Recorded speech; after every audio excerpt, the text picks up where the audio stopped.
Wipe out Viceroy Gunray and the other separatist leaders. Welcome to WatchMojo, and today we're taking a look at the most villainous characters who don't like to get their hands dirty. For this list, we're considering characters that are willing to commit murder themselves, but we'll be giving the edge to characters who most often hide behind the crimes of those under their control.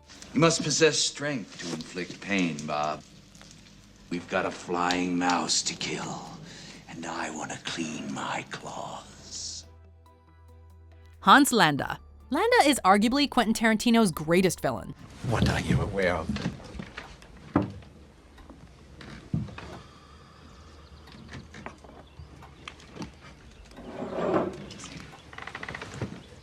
Did they call you the Junta? Precisely. Not only is he a brilliantly written character, but he's played with awe-inspiring reverence by Christoph Waltz, who went on to win like all of the awards. Landa takes pride in being wicked and feared, egotistically embodying his nickname by using manipulative tactics and a false sense of friendliness to kill Jewish people. Il y avait une autre chose que je voulais vous demander.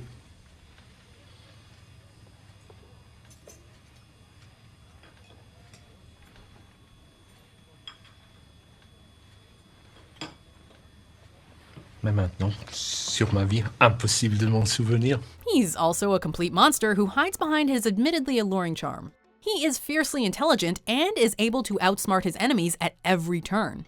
Even in the end, he's able to worm his way out of trouble, well, mostly, by betraying Hitler and the Nazi Party to the Inglourious Bastards. The smartest villains are always the scariest. Gentlemen, I have no intention of killing Hitler and killing Goebbels and killing Goering and killing Bormann, not to mention winning the war single-handedly for the Allies, only later to find myself standing before a Jewish tribunal. If you want to win the war tonight, we have to make a deal. Lady Macbeth. Before Cersei Lannister, there was Lady Macbeth. Come, you spirits, attend on mortal thoughts. Unsex me here, and fill me from the crown to the toe top full of direst cruelty. Both were noble women using their positions to leverage whatever power they could in a cruel patriarchal system. Things ultimately end poorly for both of them. Similarly to Iago in Othello, Lady Macbeth manipulates behind the scenes. She whispers poison into her husband's ear and sets him on a murderous path. And even though she winds up a tragic figure, she's also something of a monster, even if it's not the traditional kind. After all, the consequences of her actions are brutal and real, and wind up affecting her too. In the play's final act, she loses her grip on reality, imagining blood on her hands that won't wash off. Will these hands ne'er be clean? No more of that, my lord. No more of that. Overwhelmed, she takes her own life. Voldemort. We're starting to realize that some of the greatest villains are really just analogs of dictators, and that's where He Who Must Not Be Named comes in. Voldemort is this to the magic world. He unequivocally believes in blood purity, he leads a devout following of violent and prejudiced minions, and he wishes for complete and total control of the magical world. I confess myself disappointed. He also has dark magic on his side, and people are literally afraid to say his name out of fear and traumatic memories of the First Wizarding War. You have to be a special kind of evil for people to fear your very name. A few years ago, there was one wizard that went as bad as you can go, and his name was... Maybe you wrote it down. No, I can't spell it. All right. Voldemort. Like Sauron, the threat of Voldemort hangs over the early novels, even when Voldemort himself is incapacitated. He is universally feared, and his evil presence is unrelenting.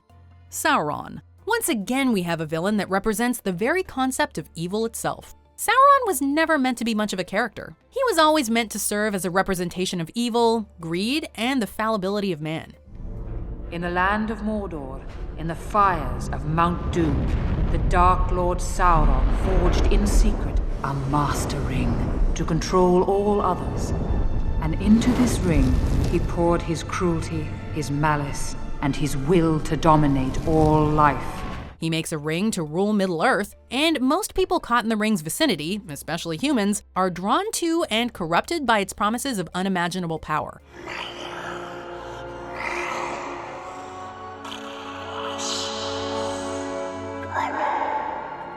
But even the brief glances of Sauron we do get, like his striking immensity, formidable armor, the fiery eye of Sauron, and his guttural whispers are enough to scare us senseless. You cannot hide. I see you.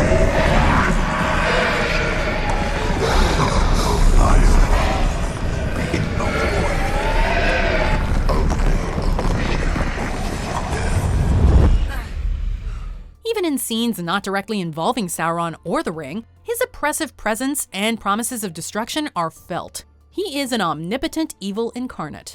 A great eye, lidless, wreathed in flame. The eye of Sauron. He is gathering all evil to him. Joffrey Baratheon. Please let me go home. I won't do any treason, I swear. Mother says I'm still to marry you, so you'll stay here and obey. Game of Thrones was filled with complex and three-dimensional characters, and even the most evil characters weren't portrayed as mustache-twirling cartoon villains. Aside from Joffrey Baratheon. Well, and Ramsay Bolton. You win the game if you can figure out who I am and why I'm torturing you, and I win the game if you beg me to cut off your finger. But Joffrey takes the cake. He has absolutely zero redeeming qualities, and even his selfish and conniving family thinks he's the worst. Killing you would send your brother a message. But my mother insists on keeping you alive. He's a perfect representation of a spoiled child given way too much power. He kills on a whim, and often without thinking of the consequences, treats his citizens and family like dirt, and roots his entertainment in the suffering of others.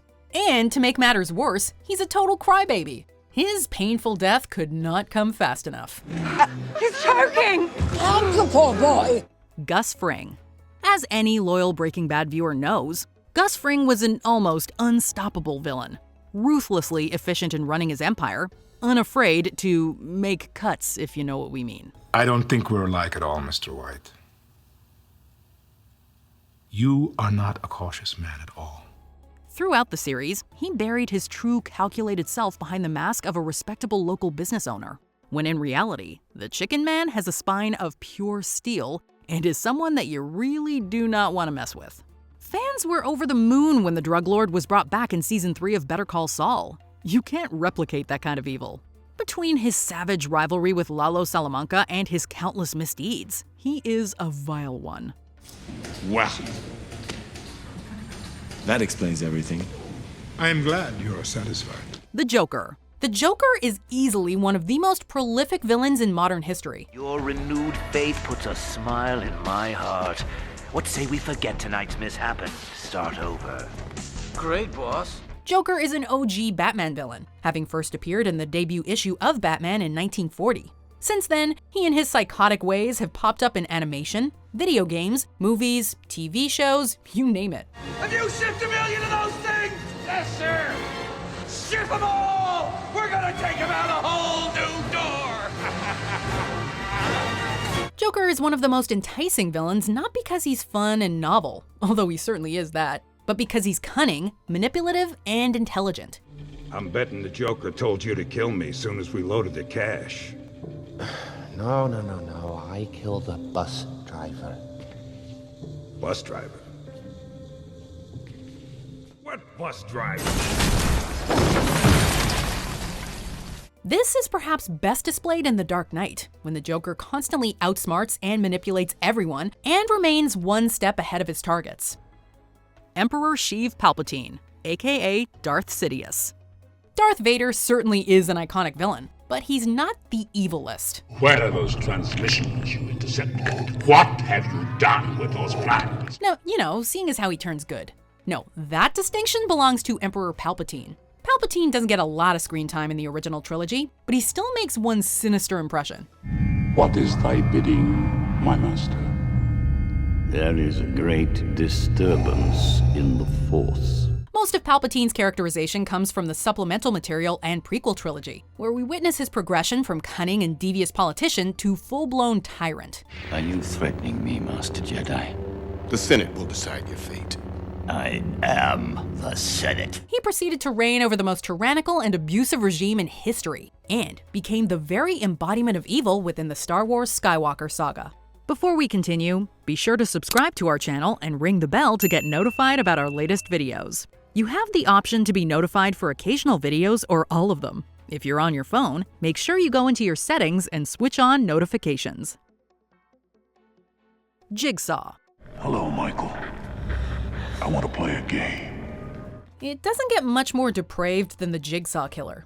Unlike most movies of its ilk, the Saw franchise actually personified Jigsaw by giving him a tragic backstory and a legitimate motivation. But that doesn't make him any less sick. Of all the traditional horror movie killers, Jigsaw is easily one of the most psychotic. Not only because he forces his victims to harm and traumatize themselves, if they survive, but because he genuinely believes he's doing good. Those who don't appreciate life do not deserve life.